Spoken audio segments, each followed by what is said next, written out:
review. Book one was all about the books that I read for the last 40 years. And today I have my special guest. He's a physician, survivor, healer, transforming stress into peace, and of course, a debut author and the author of the book. Well, Windmaker's Gift. Oh, yes. Did I say it Widowmaker's correct? Gift. Yeah. Yes. Widowmaker's Gift. No other than Dr. J. Paul Luftman. Thank you. Welcome, Dr. JP. And can you please introduce more about yourself? That I miss. Yeah, I appreciate it. Thanks for having me on. Happy to be here. Sort of getting used to these book tour adventures. It's new for me, as you mentioned. It's my inaugural first book, and I'm excited to be kind of presenting material to you. I have a background in medicine in the United States and practicing in Southern California. Family medicine and sports medicine for about 25 years, clinical, academic, administrative, and now, trying to kind of move over into wellness and education, especially for healthcare workers, but in general, with this book. And it's based on some significant challenges I had to go through in my own life, and kind of a near fatal heart attack that almost took me out of this life. So, I wanted to share my story and felt like it could help others. Dr. J. Paul Luffman, thank you so much for sharing your knowledge and wisdom to the world. Hoping for more and more empowering books like this to come. So let's talk about your debut book. Let's start with the powerful paradoxical title, The Widowmaker's Gift. What is the Widowmaker and what kind of gift could he possibly offer?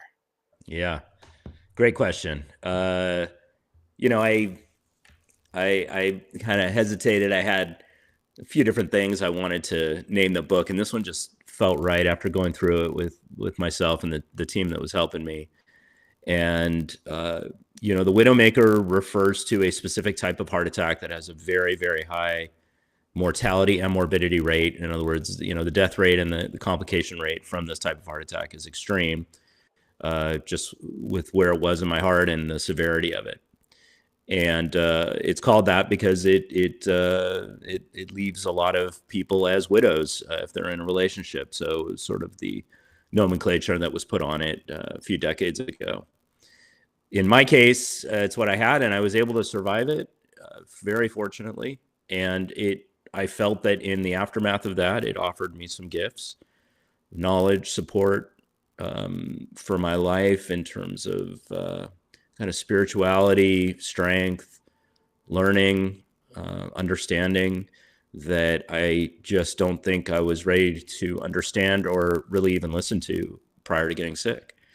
And so, I think the title kind of sums up the experience that this has been for me, which has been pretty paradoxical in and of itself. Dr. JP, the title suggests a central irony. How does this idea of a destructive force also being a giver frame the entire narrative? Yeah, I mean, I think it's a recurrent theme, right? So many books, so much literature, poems, art, movies, in the creative space in general, that suffering for human beings somehow leads to some type of an opening, an awareness, growth, improvement, probably lots of different adjectives you can put on it. But that these challenges that we face in life somehow lead to a different path, and that path opens maybe spaces of consciousness within us or around us that we really weren't aware of, or maybe we were aware of but weren't willing to admit to.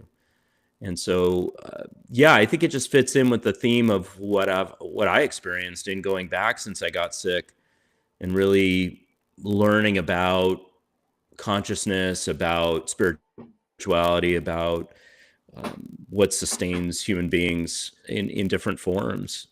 And I think that theme of the power of pain, the power of suffering, and I use the word dukkha in the book too, which is the Sanskrit word. So much of the Eastern practices and religions, refer to this repetitive suffering nature that seems to sprout and grow new things if you can be resilient. Dr. JP, is the Widowmaker a person, a place, an object, or a concept within the story? How does it present shape the world of the book? Yeah, I think what I decided to do for the book, I wanted it to be part memoir and part educational. And so the Widowmaker is presented both at the beginning of the book in the form of the story that I tell about what happened to me when I got sick. And then in the middle of the book, I kind of come back to it in a way of framing the understanding of, how this piece of my life fit in kind of where it was and shaped me looking back at some of the suffering that I hadn't acknowledged from before, to really sort of relate to how I was going to change my view of, looking at pain and difficulties in life going forward, not only for myself but for others. And I hope that, my business is actually Saturation of Sound. The website is saturationofsound.com. And that is, I'm hoping, will be a community of healers and others who want to get together and create almost a retro social space of connection. And the book kind of relates to using that awareness of our suffering and bringing in aspects of healing, including sound and frequency and quiet contemplation, to build in and create a space for myself and others to kind of share our experiences and grow and learn and heal together. On character and motivation, who is the protagonist and what is their relationship to the Widowmaker? Are they the giver, the receiver, or the victim of this gift?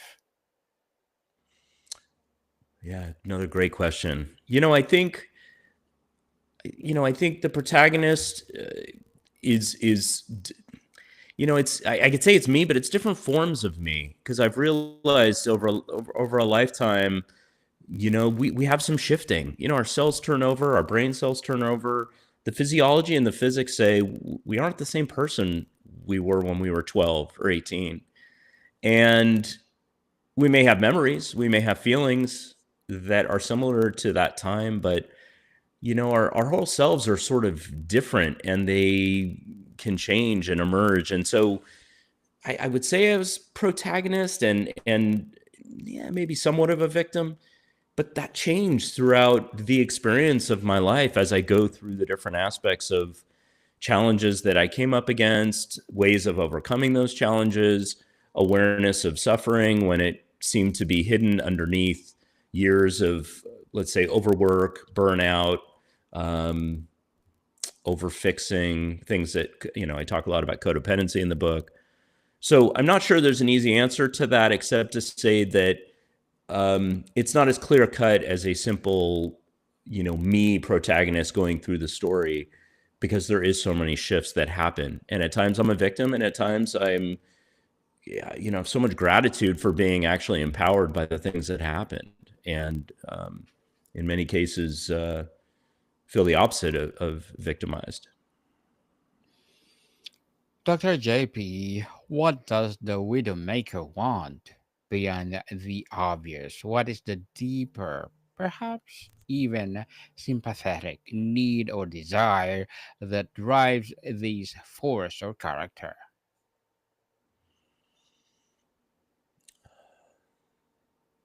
I mean, I think it's self-awareness.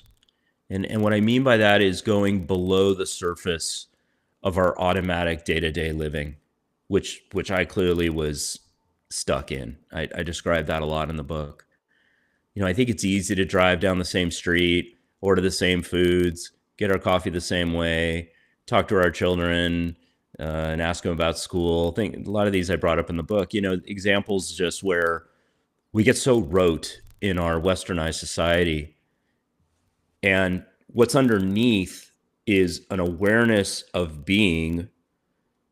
And I like the phraseology in the book that I use that I couldn't find a specific reference for it, but sort of being a human being and not a human doing was a big thing for me. It was an awareness that I brought into the book because I think there's something to be said for, this beingness as opposed to this day-to-day list of things we got to just get through, whether it's work, family stuff, taking care of bills.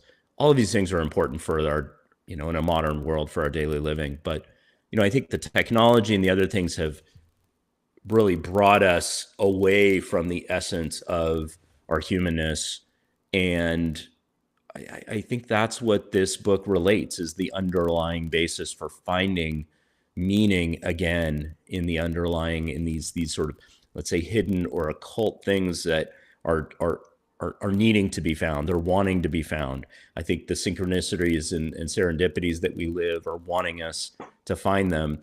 And if we don't see it because we're living so automatically, if we don't take time in brief moments to kind of capture it, I think it gets lost and we just kind of get into some state where, burnout and all of these other things they're going to happen because there's just no way to sustain that type of lifestyle long term. Dr. JP, on themes and deeper meaning, what central theme did you find yourself exploring most deeply as you wrote Redemption, the nature of sacrifice, the legacy of violence, or something else entirely? Sorry, I missed the first half of the question there. Could you repeat it? What central theme did you find yourself exploring most deeply as you wrote Redemption, the nature of sacrifice, the legacy of violence, or something else entirely?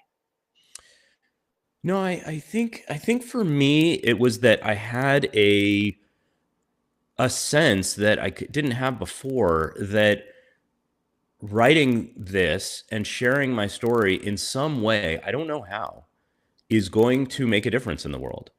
And that's not because I want some ego-driven stuff coming back at me.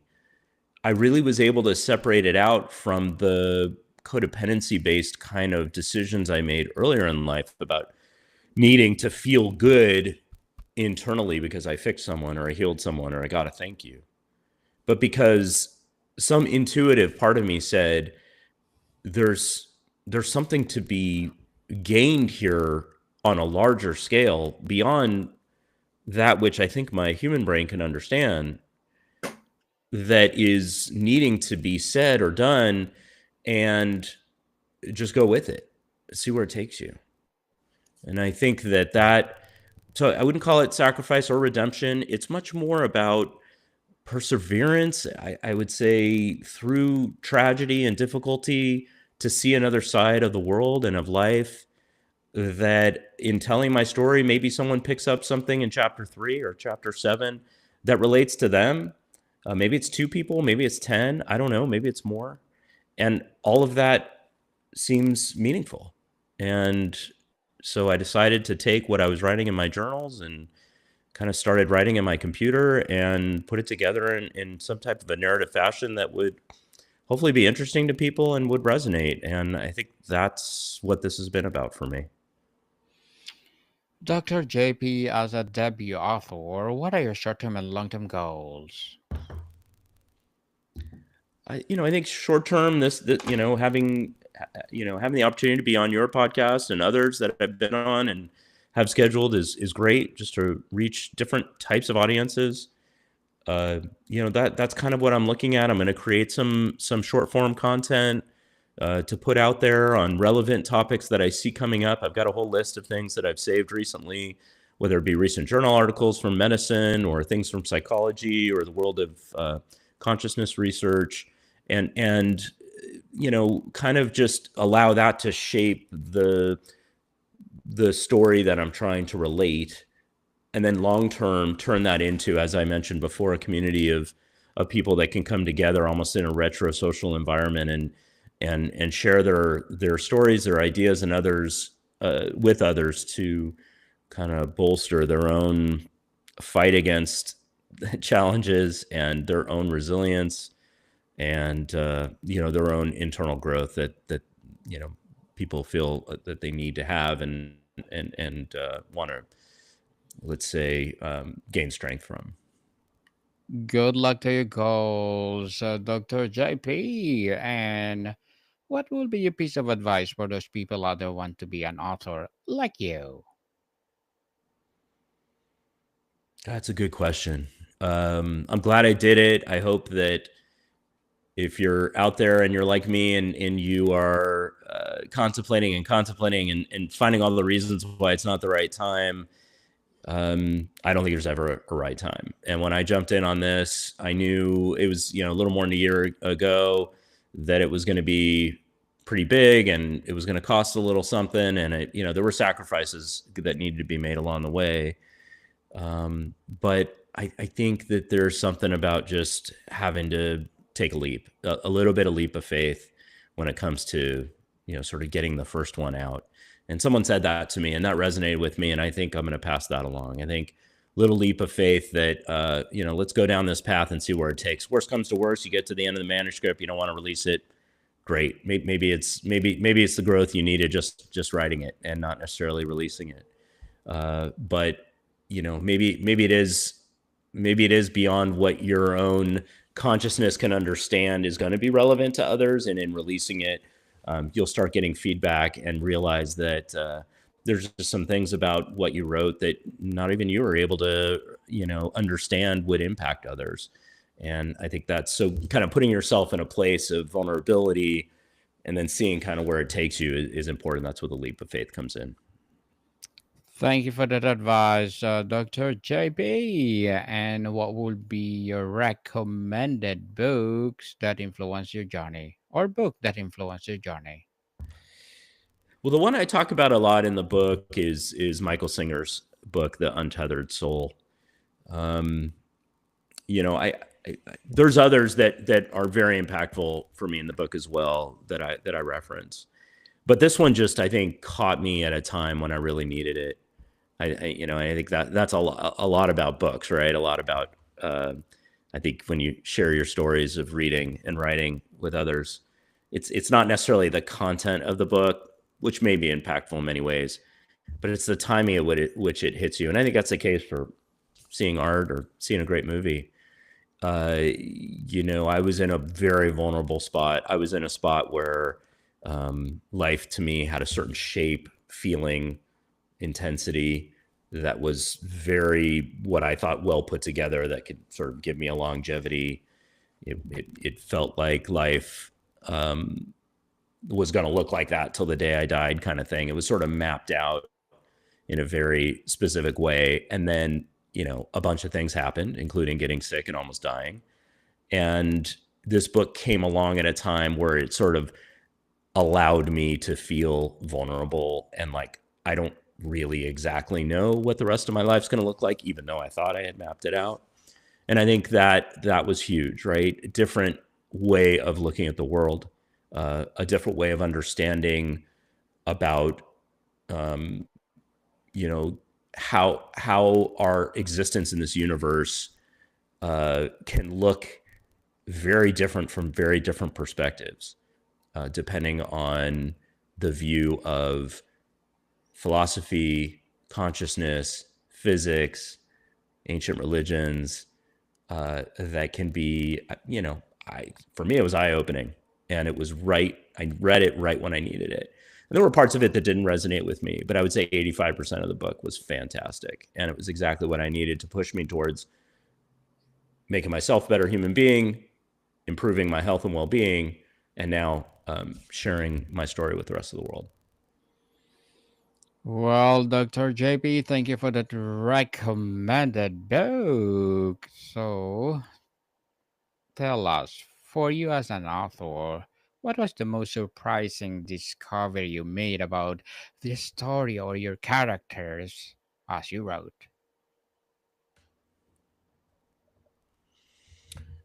Well, the characters in my book, um, to some degree, were those that were around me. Um, I think one of the things that I guess what comes to mind first is that I I thought I was showing a facade to the world of strength. I talk a lot about this in book and strength and knowledge and understanding leadership. And yet some of those who were closest to me, who I didn't, who I was trying to sort of hide the pain from, especially some friends, um, they could see it. They could see some of the difficulties I was having, um, when I was younger.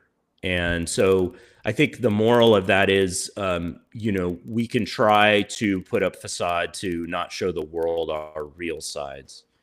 And yet I think people see it, and they may not tell you they see it, or they may treat you slightly differently because they see it, but not necessarily come forth about it. I think what was surprising to me was that in sharing the story and going back and recounting this and then talking to friends and colleagues and others, is that although I tried to be somewhat subversive about it because of shame and other things, people could see it, and I think that was surprising to me as I went through this. Surprising indeed. And Dr. JP, before we wrap up our discussion for today, I'm inviting you to please do listen to my other podcast, people. My other podcast, because my abstract essay is already in fifth season, abstract poetry in second season, and my book 101 review in fifth season too, comedy 101 in second season, and my food 101 in fifth season as well, geography 101 in fourth season, and my baby podcast Low 101 and mental health 101, love letters in third season, and movie 101 review, music 101 in fourth season, and science 101 and sex 101 in each first season. Please listen to them wherever you listen your podcast. So, Dr. JP, finally, if the Widowmaker's gift could be known for one lasting idea or conversation it sparks, what would you want that to be? I was a pretty strict science guy, raised in Western medicine and very strict scientific principles. And I didn't, religion and spirituality didn't really resonate with me for a lot of different reasons. And I think that it's become apparent to me that the aspects of our rigid science and westernized medicine culture, can be, let's say, there can be principles of esoteric principles from other areas, including Eastern practices, um, things like Jewish Kabbalah, Christian mysticism, and other things that not only are potentially interrelatable with the science piece, but that can enliven it and enhance it. And I always thought of it as dichotomous or two separate things, and I don't think it is. And I tried to tell that story in the second half of the book. I tried to tell the story of how I found so many things in trying to understand what happened to me that couldn't really be answered by strict Western medicine principles, that it opened my eyes to these other things that are happening that actually do have some pretty good science, literature, and data to support, that can kind of meld in and help tell the story of what I think we're trying to do in helping patients. And so, yeah, I hope that resonates. I hope that someone younger, maybe others who are younger, or others who are up and coming in the field, or who are thinking about going into healing practices, I hope, maybe it resonates with them, and they look at things a different way in terms of managing patients or helping others who are suffering, and or bringing in research principles that haven't really been looked at in maybe, let's say, novel or new ways that can be looked at differently, and maybe will help in sort of innovative fashion that hasn't been done to date. Dr. J. Paul Luftman, thank you so much for sharing your knowledge and wisdom to the world. Hoping for more and more empowering books like this to come. So can you please invite our listeners to support your debut book? Thank you. I appreciate you having me. If anyone's interested, I have a newsletter on my website, and feel free to go there. Yes, people, I support Dr. J.P. Paul Luftman because if you support him for sure, more and more empowering books like this to come. So, Dr. J.P., thank you so much for your time. Thank you. Welcome, people. See you soon.